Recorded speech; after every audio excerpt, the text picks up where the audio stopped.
నమస్కారం అందరికీ. ఈరోజు మనం చాలా రుచికరమైన, ఆరోగ్యకరమైన వంటకం మునక్కాడ మసాలా కర్రీ ఎలా తయారు చేయాలో చూద్దాం. ఇది అన్నం, రోటీ చాలా బాగా సరిపోతుందండి. అలాగే చపాతీలో కూడా పర్ఫెక్ట్ కాంబినేషన్ అని చెప్పచ్చు. ఇప్పుడు మునక్కాడ అనేది సీజన్ కదండీ!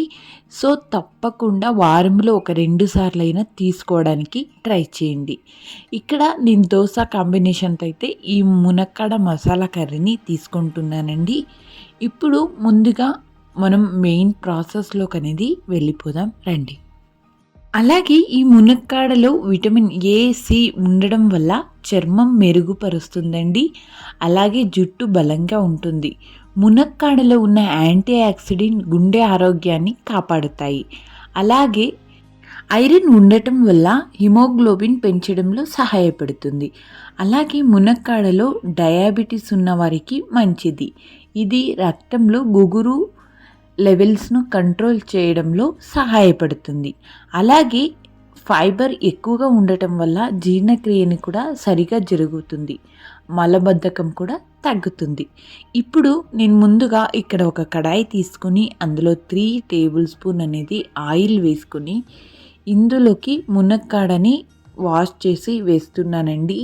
చూసుకొని కొంచెం కేర్ఫుల్గా యాడ్ చేయండి. బికాజ్ దాంట్లో వాటర్ ఉంటుంది కాబట్టి అది పైనంతా తగులుతూ ఉంటుంది. సో, కొంచెం కేర్ఫుల్గా చూసుకొని వేసి మంచిగా ఆయిల్లోనే ఫ్రై చేసుకోవాలి ఈ మునక్కాడలు అనేది. ఇలా ఫ్రై చేసుకొని కొద్దిగా కలర్ అనేది టర్న్ అవ్వాలండి. మనం ఒక 50% ఇలా ఫ్రై చేసుకుంటే ఆ టేస్ట్ అనేది చాలా బాగొస్తుంది. సో, ఇప్పుడు ఈ మునక్కాడలని ఫ్రై చేసుకుందాం రండి. ఇందులోకి మనం వెల్లుల్లిపాయలు అనేది ఎక్కువ వేస్తే ఆ టేస్ట్ ఇంకా చాలా బాగొస్తుందండి. సో, వెల్లుల్లిని బాగా దంచి వేయండి. చిన్న చిన్న స్లైసెస్లా కాకుండా ఇలా దంచి వేస్తే ఆ టేస్ట్ ఇంకా బాగా తగులుతూ ఉంటే అక్కడక్కడ ఆ ముక్కలు అనేది టేస్ట్ చాలా బాగుంటుందండి. తర్వాత ఇందులోకి మనం చిన్న చిన్న స్లైసెస్లా కట్ చేసిన ఉల్లిపాయలు అలాగే కొద్దిగా సోంపుని కూడా వేసేయండి. సోంపు ఆరోగ్యానికి చాలా మంచిది కదండి. అలాగే జీర్ణక్రియని కూడా బాగా మెరుగుపరుస్తుంది. సో, ఉల్లిపాయల్ని అనేది వేసి బంగారు రంగు వచ్చే వరకు వేయించాలి. ఇది ఉల్లిపాయలు అనేది బాగా ఫ్రై అవ్వాలండి. ఇక్కడ నేను ఒక 4, 5 టమోటాలని తీసుకున్నానండి. టమోటాలని తీసుకొని మంచిగా వాష్ చేసి బాగా పేస్ట్ చేసుకున్నానండి.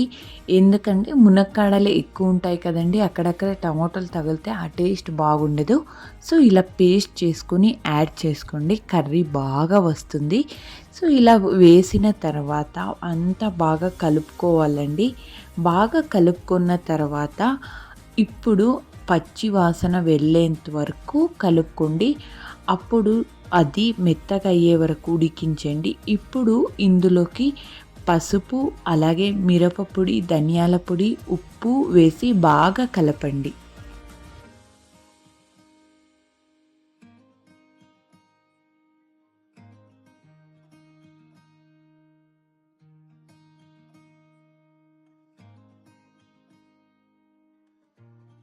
ఈ కర్రీ అనేది కొంచెం గట్టిగా అయ్యే వరకు ఉడికించండి.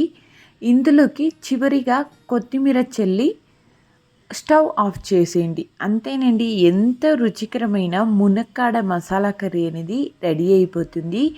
ఇది వేడి వేడి అన్నంతో లేదా రొట్టెతో తింటే చాలా రుచిగా ఉంటుంది. దోసతో అయితే ఇంకా పర్ఫెక్ట్ కాంబినేషన్ అని చెప్పచ్చండి. అలాగే మీకు ఈ రెసిపీ నచ్చితే లైక్ చేయండి, షేర్ చేయండి. ఇంకా ఇలాంటి వంటకాల కోసం మా ఛానల్ను సబ్స్క్రైబ్ చేయండి. ధన్యవాదాలు. Thank you for watching. అందరికీ హ్యాపీ శ్రీరామ నవమి.